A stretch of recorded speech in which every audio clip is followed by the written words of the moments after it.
Perfect. Well, welcome to the Mountain America Entrepreneur Speaker Series. My name is Jared DeBroom, and I'm with Mountain America. There's a few other employees that we have, and so feel free to step out and ask any questions after. If you have any questions about lending, banking, or any other how to start a business, getting started. A little bit about Mountain America. We're the #1 SBA lender in the state of Utah for the past 3 years. And #1 as a credit union, the #1 in the country for the last 20 years. That's what I do. I'm a senior SBA loan officer, and I'm very excited to hear from Alfonso today because I've actually helped him on his SBA loan to get into his commercial building. So SBA is the Small Business Administration. It obviously provides loan services, loan products for entrepreneurs to get started, from working capital to equipment to commercial real estate and a little bit of everything in between. So again, Mountain America Credit Union offers a lot more than just lending. We obviously do commercial real estate, business services like merchant processing, credit cards, and accounts. So again, if you have time after, love for and have any questions, we'll be at the table and we can answer any questions. Make sure you stick around for after the presentation. We'll be providing dinner. And I'd now like to turn the time over to Brandon, a student ambassador from the Hall Global Entrepreneurship Center, to introduce Alfonso. Thank you.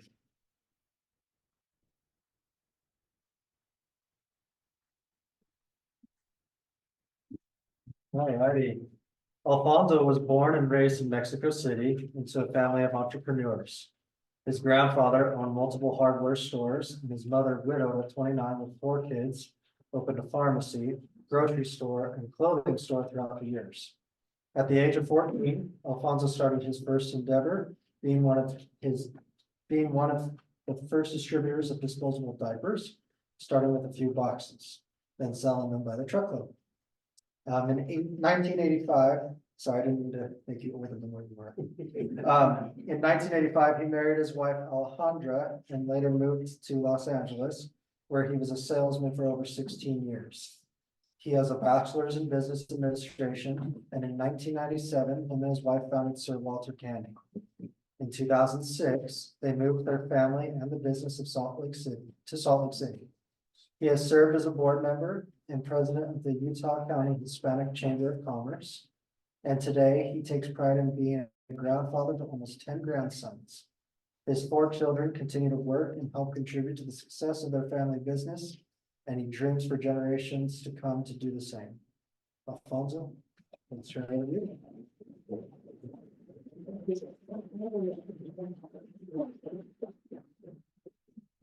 Can everybody hear me, or did I use the mic?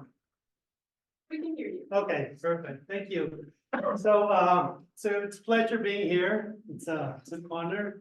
I always entrepreneurship it's in my blood, like and also I think since I was very young, I really like selling and doing things like that. And so when they asked me to come, I wanted to share something that will help you. And I will tell you our story, our family story. But it's been a journey. It's been a sweet journey, ups and downs. And I will right now tell you the good parts. And if you want to ask me later for the bad parts, I'll be more than happy to share.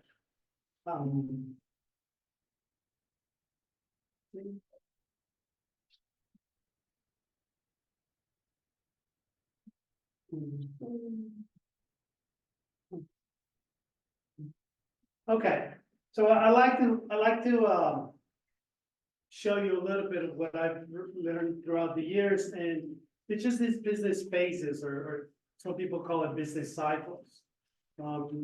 Dream, an idea, so it becomes a conception, and then you start, you have this idea, and then you think about it, and you somehow start, whether you're selling pencils or whatever, and little by little you start figuring things out. Then there's going to be an early stage where you actually grew from that little startup to really start getting things going. And then you start growing. And growth is it's a great thing, but it also brings a lot of challenges. And then there's the maturing step, when your business already going, it's gonna have a good cash flow and all that.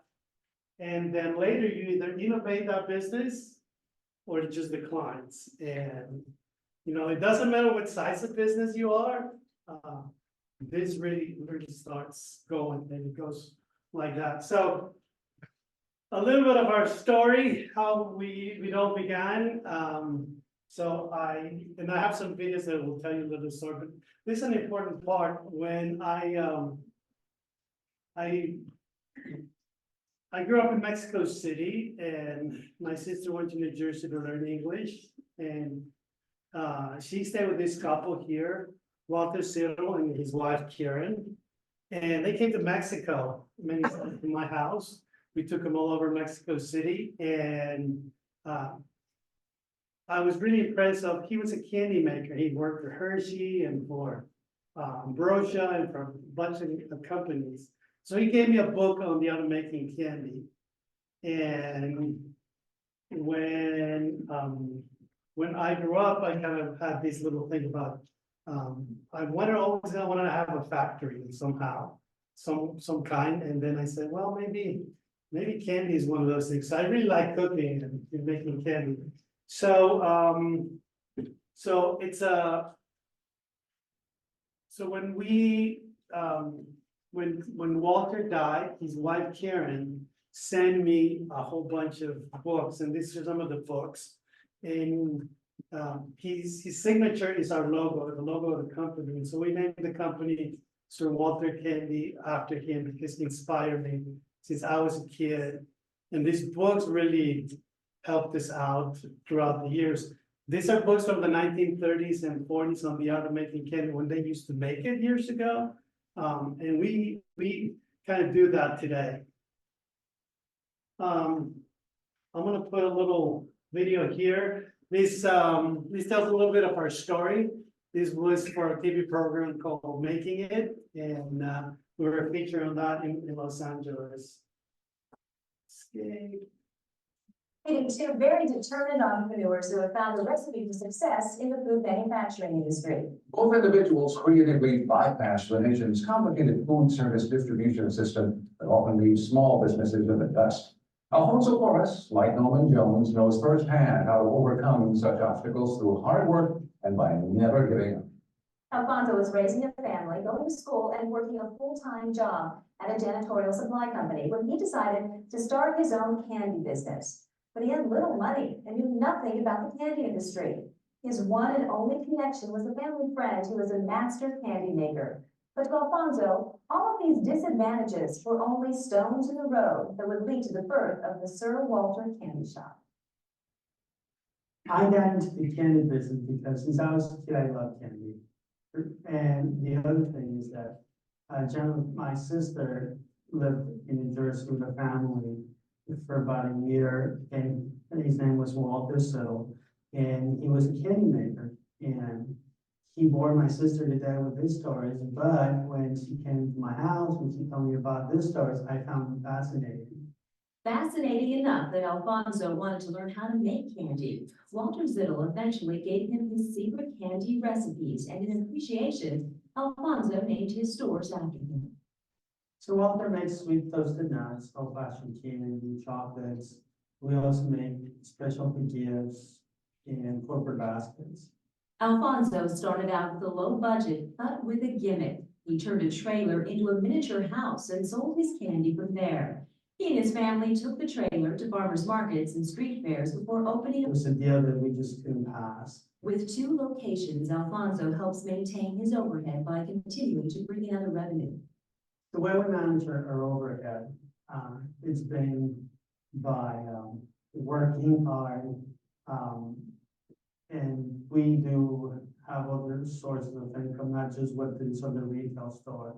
We have continued to do with farmers markets because people know us, and gives us another source of referrals We get customers, we get corporate customers sometimes from the street fairs. So that helps us in the overhead because we get orders.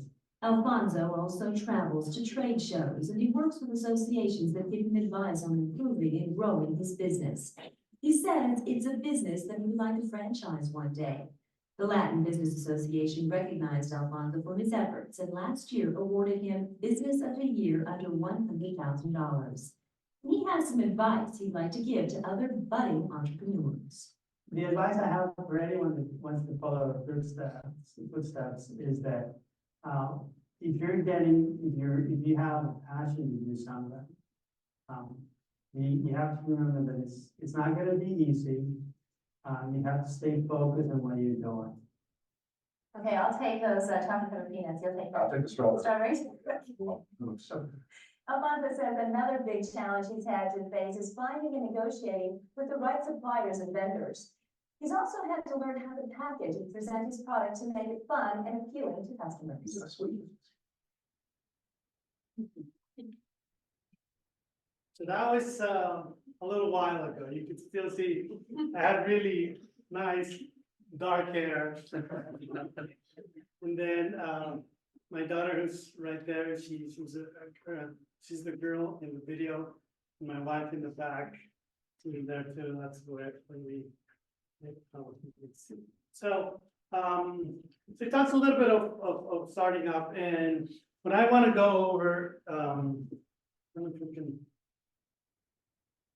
lower it a little. Do you see well? Okay. So so the phases that the cycles that I was talking to you about, it started in every aspect, you know, from the little trailer where we had no idea on how to do it. You know, like the food trucks, they kind of have something to follow. 25 years ago, we had no idea. My wife, I would work at a janitorial supply company. Then my wife would take the trailer and the kids to one of the farmers markets. But even before the farmers market, we went to a swap meet in California. And building the trailer was a big thing because in California, the rules are really, really strict. And it took us a few years to get this trailer going. And we had no idea on what to do. So starting up was learning how to sell our product. We used to make sweet toasted pecans and cashews, and that's really only had 3 products at the time. And we went to the swap meet, and we were there all day. We only sold like a couple $100, and we saw that the people that were going to the swap meet didn't really care for our product. They liked it, but they couldn't afford it, or they couldn't pay for it. Because it was people that used to go to that particular place it was more like a different type of customer. So a friend of ours say, hey, why don't you go to this farmer's market in Monrovia and all of that? And then when we went there, we found the right niche there. And we started selling, $200. It was from 4 to 10, and the kids were there. Every week, every Sunday, every Friday, they still tell me, that's kind of like what they did. But learning this, the starting up was where's the right fit? And so we went to a couple of family festivals where they had 10,000 people every night, and everybody was there to spend money. And so all of a sudden we are selling, more and more and more and more. And all of a sudden we had to put a kiosk and literally we're selling for years. We were selling there in 4 or 5 hours. We're selling $2,000, $2,500 in the night, which was crazy. So learning, the starting up, that's part of the phase. But people also say, where is your store? And so we said, we have no store. So later on, that's when we opened the first candy store. That's a picture there. That's the grand opening. But something you can see there, it's the way we used to package stuff. If I were to go to the market right now, a few people would buy that, but 25 years ago, that was pretty cool. People like, But that's kind of like the same system, you know, you have to you do a startup. And then you go to the next phase. And you go, so, early stages in a business, you really got to know what kind of business you're in. And you gotta get to know your customers. I think that's one of the things that is really important because being in the wrong location with the wrong customer, it not only costs you money, but you may have something that is really good, you haven't even learned what the customer is looking for. Or you really need to get to know your business, and I'll talk a little bit about that. It took me a little bit, even though we make candy, right now, we don't consider our company, candy company, we consider our company a service company. We just happen to make really good candy. It took us years for us to understand our niche and our customer. So, in your business, you're gonna have to look for market opportunities, for validation, for stakeholders, and to really get to know your customer proposition. Now, when we're the little trader, and we had literally 5 or 10,000 people, because I was in sales, I taught my kids how to sell between $5 and $10 within seconds. That's why we used to sell so well. So we had a trader, we had a kiosk, and we had one selling here, one here, one in the corner. And we got to know our customers so well that we figure out that I told them presentation is you give them a sample. We used to give them samples that were always out of the kettle. So we gave them a sample. And I used to tell the kids, you give them a sample, you give samples to 3 or 4 or 5, 6 people. And then you take the big bag, so we used to sell the big bag and the small bag. You take the big bag and you give it to the person and you said 1 for 5 or 2 for 8, and you put it in their hands. And then you do the same thing with everybody. So you get samples, and then you give them the bags, and then you don't say nothing. You get a bag from the back, and you open it up, and you give it to the person. If the person puts the candy in the bag, guess what? He's gonna buy it, or she's gonna buy it. And you do the same. If somebody says, oh, $8, then you go say, there's 1 for 2, or 3 for 5. And so you take those out and you put those on the bag. And if they say that, you don't say anything, you go like that. It was incredible to see 3 people doing that. We had a box in the back. And we were just giving samples, doing presentations. The cycle was, and the thing was that if the person didn't buy, he felt the pressure to move away. And so it was just incredible. It was, you know, the guy that was at the farmer's market said, I don't know how you guys do it, but you do it so fast. And so we got to get our customers. When we had these stores, it was a different story. Our proposition was, you know, you come to the store, you sit down, you take the product, we're looking to see what you want. And that's when my wife came up with the gift basket company and the things and the corporate gifts, and that's how we kind of grew that part. And so always look for market opportunities. It doesn't matter what the size of the business is. And so this is, there's another video here that I want to show you. That's when we actually learned our customers from. Several alternatives and use them as piloting with a strategic plan to generate profits, bring just the expert goods, building the economy, launch a local brand, tie the community in the streets. Today, in the candy industry, there's a lot of successful marketers and distributors that they don't want to manufacture, they create their own confections and candy products. We're the solutions for this company, and we already have many clients in this region. We help these companies create and manufacture their products. Our business model is to become a partner with the customers, so that we become their ultimate supplier. And as they grow, we grow. Here's the underlying method. We understand the business and solution side of the business, but we understand better the creative part. The artistic part, artisan part, the artists that come to make the creation of confections that our company is 50% different and help the person to be able to combine those two and we put it together and we become a perfect supplier. Our main competitors are large manufacturers like M&M, Mars, and small home and pop shops.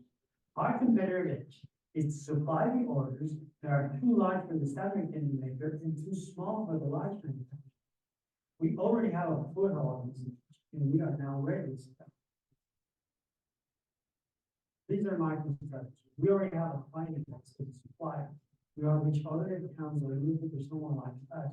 We're going to trade shows and to target accounts to continue to grow our business. We have a motivated executive team that we now invite to constantly evolve and renew our company, taking it to the next level, to help us integrate our business model and hitting our goals systematically to become the nation's best specialized confectioner with a strategic plan to generate profit. We're seeking capital, our business is ready to scale. We're ready for new jobs, new clients, and increased revenues. For more details, you can contact me at 801-722-4461. Okay, so, after we had the candy store, one of the things that happened in our business was that, when we started doing a lot of the gift baskets and all that, we figure out that, we needed to produce these gift baskets, but we didn't make everything that was on the gift basket, so we had suppliers that did that for us. And they said that they're gonna give us our order. There was one time when, I had a $10,000 order of popcorn. At the time, for me, it was a pretty big deal. But, for the candy manufacturer, I gave him the order like 2 months in advance. My wife had to do the baskets during Thanksgiving because it was due right after Thanksgiving. And, there was no popcorn. You know, I went on Wednesday before and the guy said, "I'm sorry, we don't have your order. Come in a week or so." And I was like, I cannot come like in a week. So I was really upset. I went to the store. I told my wife, "Hey, there's no popcorn." And she said, "Why, what are you talking about?"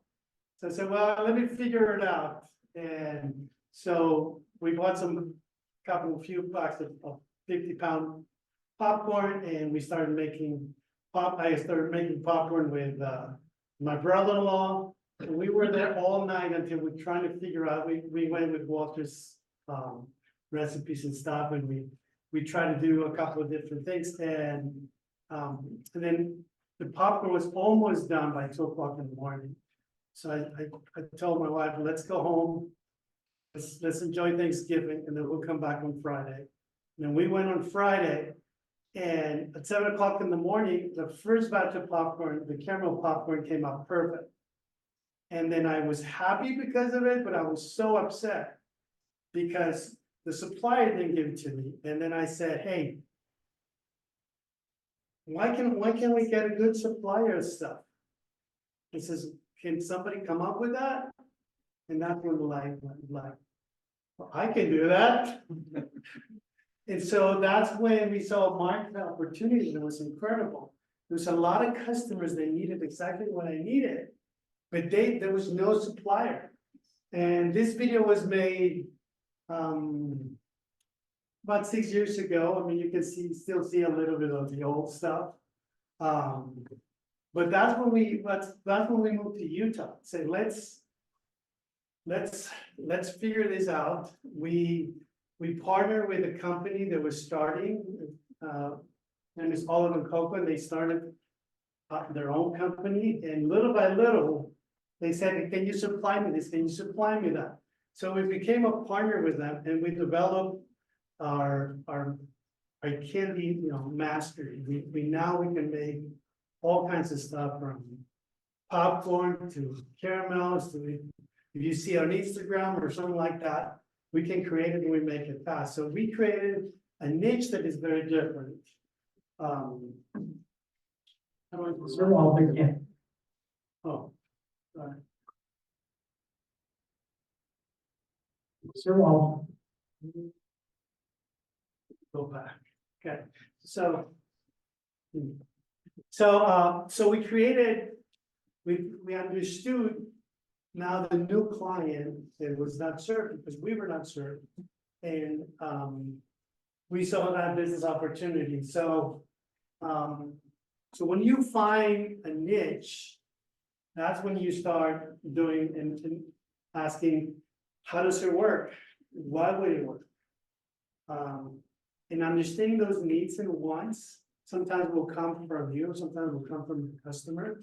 But now we, through the years, by helping a few catalog companies, we not only master our skill, we understood the business side of it and how to create it. Because it was not just about making candy, but getting that candy on time. And today, our system works so that we can make candy in a very different way. I can produce, 100 pounds or 2,000 pounds or 3,000 pounds of one product. And then if I need to switch, I can switch that. And so, we start with little stations in the beginning, and those stations of candy making, the same people would go around and around. And now, because we're getting, into a new system now, selling and all that. Those stations are starting to grow and come back. One of the things we learned is that sometimes the same formula for one customer will be for another market segment. But right now we do stuff for catalog companies, for promotional companies, for corporate. So we have really diversified what we're doing right now. And I'll show you something that, it's another short video here. This is only a minute. I think by the time we finish He's here, very determined I'm entrepreneur. going to figure out the computer.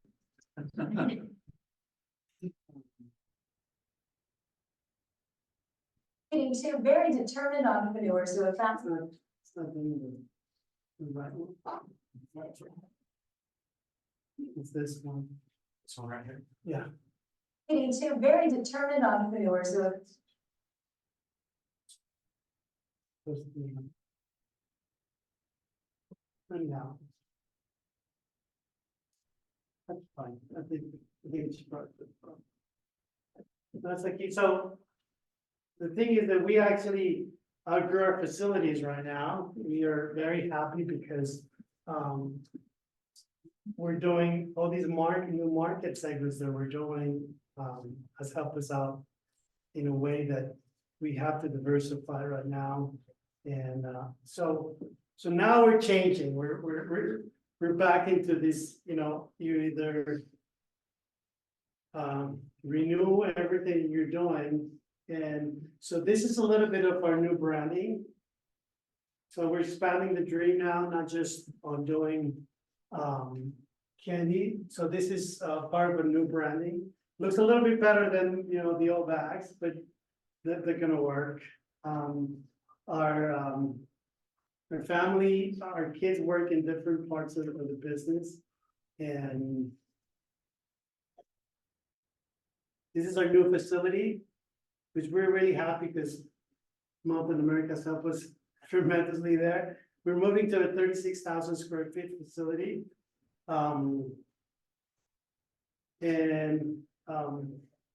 This is the new look. We're now putting 3 different brands, wholesale, promotional, and those are some of the grandkids, some of the grandsons in the picture. So, and that's something that we're doing now. And this is some of the new things that we're collaborating right now. We're learning how to partner with our customers. We recently did something for Warner Brothers that came here for Sundance Festival.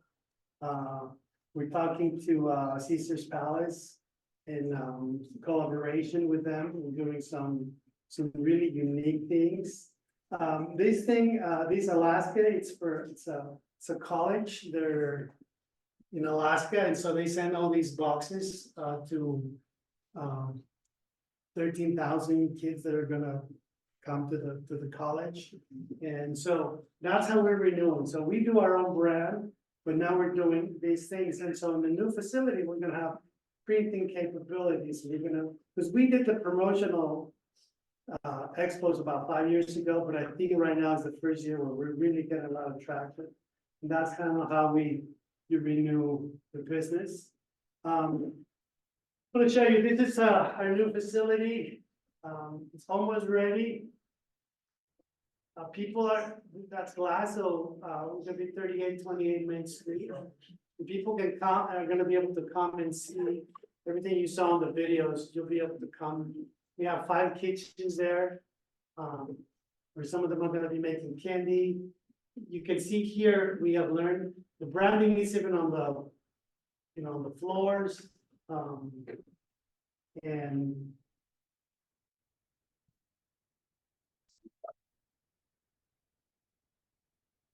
and this is how it's gonna look. So we're gonna have the biggest candy store in Utah. And you're gonna be able to, what you saw is gonna be in the back, so you can see the factory in the back. And this is how the store is gonna look.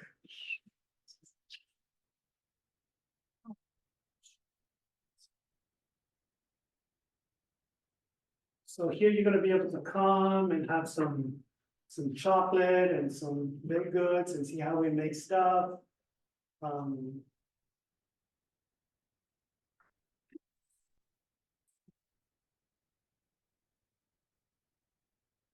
And so that's kind of how we have done our journey, and we've been blessed. I've been very blessed to have married my wife, who's not only has supported me, but went through the hard times. It's easy to see this journey for 20-some years, but there were times where we had no money for payroll. There were times where we didn't have enough money for lunch.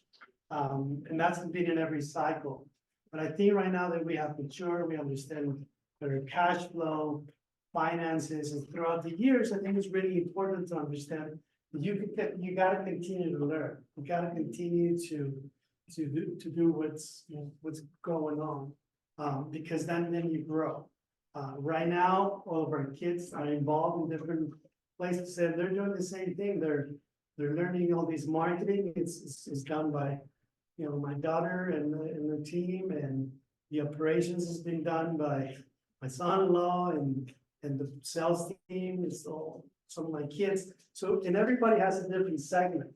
So it's really exciting to see the dream coming from a little trailer in California, now a little candy store, and then to move to Utah. When we went to Utah, we had 2 kettles and 2 stoves. That's all we had, and a couple of paddles. And we used to temper the chocolate by hand, and customers would come. Now it's great because now we have all kinds of equipment. We're doing a lot of training, but it's been a great journey. And I think understanding, going back to this cycle, where you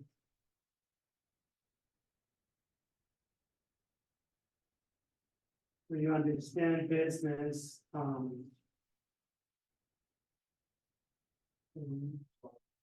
it's going back, we have renewed because we had a new concept. We need to start up the early stages. We have grown and matured, and I think that's the part where throughout the years we're looking forward, and in a few years we'll have the new challenge, to become, what we said in the beginning, become the largest supplier of candy goods. One of the things that I learned throughout the years is who are we? What do we really do? And I always thought that I was selling candy. But when I saw the niche, and I recommend you reading Blue Ocean Strategies, because we really look for a place where, once we go there, there's really no competitors, because they can't do in the beginning what you can do. And that's the magic of, a secret sauce is to find a market that nobody has really looked at, and a server like nobody can. And that's what in our journey has been, and it's been a pleasure to be here and tell you our story.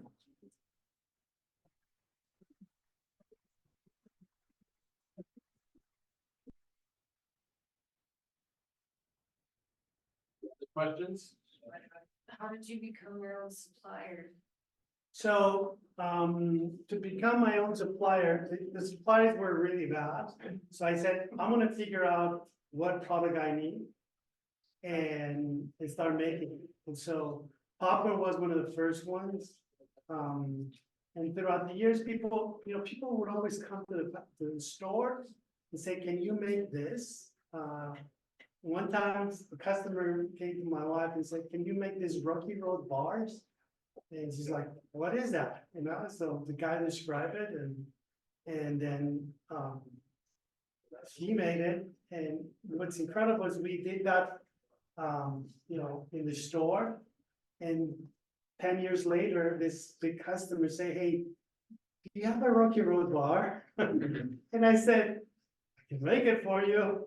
And so understanding how you can become, how can you get, the thing, and sometimes it's good to have your own, if you have a great supplier, you gotta figure out if it's cheaper to buy from that supplier than to do it yourself. But when the supplier doesn't get it, you have to find ways. And in our industry, like we have 2-3 chocolate suppliers that are very specific. But we have 2-3 suppliers for almost everything, especially popcorn, because sometimes we're people out of popcorn, if you believe it or not. Yes. Where's that store? Where's your store gonna be? So the store is gonna be at 3828 Main Street. We're doing it in 2 phases. We're hoping to start moving next month. Just the factory part of it, because it's not a new facility, but it's a new system, and the store is a complete different business. We understand the retail side of it, but all the stuff, and the training, all that, it's gonna take place until like the summer. So we should be opening around. Is this in Layton or? It's gonna be in Salt Lake City, 3828 on Main Street, and then you'll be able to come and get sugared out. Yes. So it's really obvious that you've had a lot of like family support through this. And what advice could you give to somebody who maybe doesn't have that same family support and structure when starting this? Okay, and you know what, I'm gonna tell you that right now, it's just great because my kids are grown up, and my wife is supportive, and I think one of the things that really helped me was doing exactly what you're doing tonight. Is coming into to go and talk to people that already done it. I had mentors since the very beginning. I used to go to a place called Score. It's free, and I would sit down with a guy that was the marketing guy for a big company, and he would give me advice almost every week. And I told him that the first time I sold the candy, I was in the San Diego swap meet, and my uncle had a fruit stand there, and I just went with a kettle and I cooked and I sold. And then the people came, you can't do that here. You have a health department permit. I said, no, but thanks.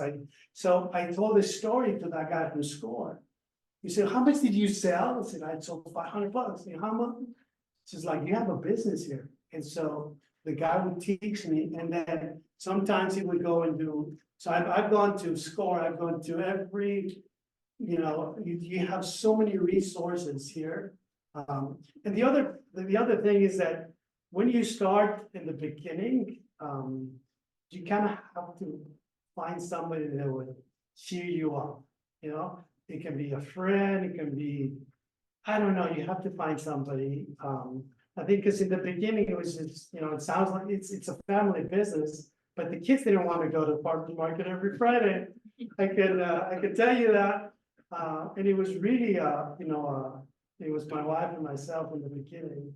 But going to these, you know, we went to the Latin Business Association and say, what do you do here? It's like, oh, we do this stuff. And so I go to every opportunity I had. And I've been doing it for years. I mean, last night I was already at a webinar, you know, for how to scale your business. And it's something you learning is kind of like what gets you going. So I don't know if that helps. Yes. I'm sure that you were there with burnt out, while you were with burnout, while you were doing your business. How did you deal with that? That's a very good question. There's gonna be time, you know, being an entrepreneur, it's not the easiest thing. But I think look at the goal that eventually you're gonna do. That's what really helped me out. Because I can tell you many nights where we were figuring things out, me and my wife would be in the factory from 7, 8 in the morning until like 8, 9, 10 at night, and do it again and again until we figure things out. So I think really is the vision. I'm gonna tell you, this vision that you see today, I saw it years ago. I saw that we could become, and that's what kept me going. And every business is gonna have a stage, and you decide where do you want that business to be. Do you want that business to be a $500,000, $1 million? You have to decide where that business is going to be a lifestyle for you, or you want to do more like something that will have an impact later on. So that's the kind of things we have to figure out. Because and the other thing is that I used to have a job in the morning, and the farmer's market was at night, and so that's kind of how it all happened. And I did some sacrifices of the first trailer we paid it out of our pockets, little by little, and there were people, one of the things I want to go over more a little bit here. If you have the drive, somebody's gonna come along and help you out. I can tell you stories and stories and stories. When we first started, we bought a trailer, and then somebody I said, I had no place to put it because we live in an apartment. And some friend said, hey, bring it to my house for 6 months. And then I had to take it someplace else. And then some other family said, oh, you're gonna build it out, I'll help you out, put it in my, So a lot of people have come along. And sometimes people come for a purpose, and they go, but they know you have to drive. And that's important. Yes. This is too personal, no worries, but what sacrifices did you make to get where you are today? Sacrifices was time. And also there were some financial sacrifices that we did, because like I said, when we built, I think the first trailer cost us about $20,000. California is so expensive. And so we sacrificed, a bunch of stuff, some vacations and stuff. We sacrificed some time. The kids sacrifice every Friday.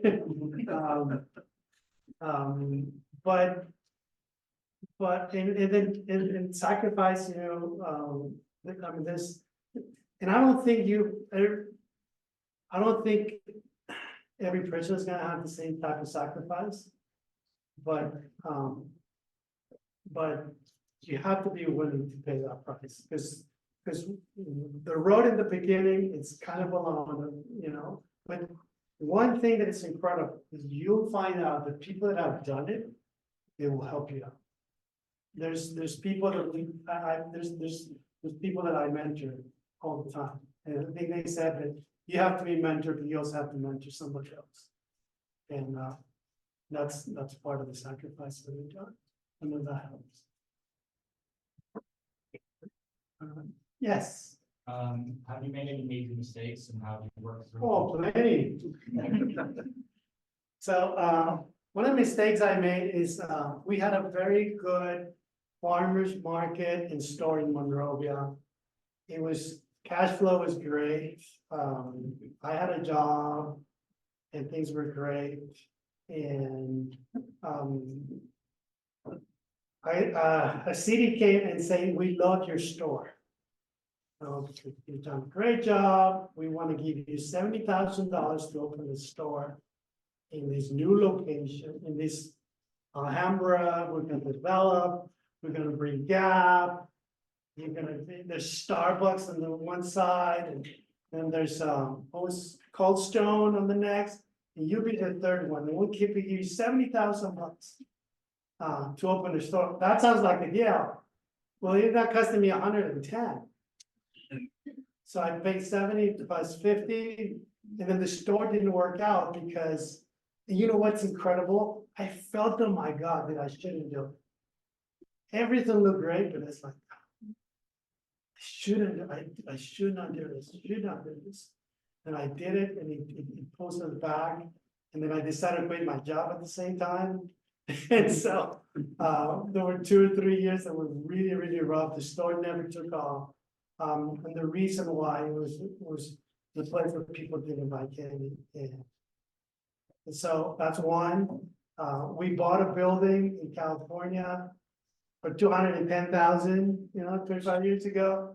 And he had a little store. He had a house on the side, and we sold it because we wanted to open these other stores.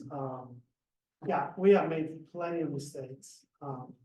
So it's part along, but one of the things that helps a lot to prevent mistakes is to have a mentor. There's this guy that has, his name is Dali, he's Dali Crepes. And he used to work for us, and then he decided to do his own thing. And there were so many times that he came and showed me this incredible opportunity. And my wife and I would sit down with him and said, Dali, it's not gonna work. And he goes like, why? It's incredible. I said, Dali, we've done that before.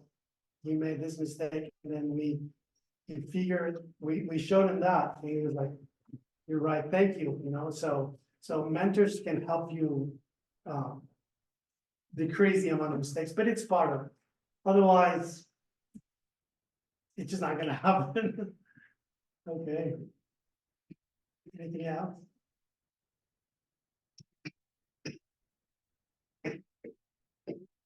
Yes. Not a question, I just wanted to say, as a salesperson, so I just wrapped up my professional sales program here at Weaver. I'm wrapping up a minor in entrepreneurship. I'm really passionate about the science of sales.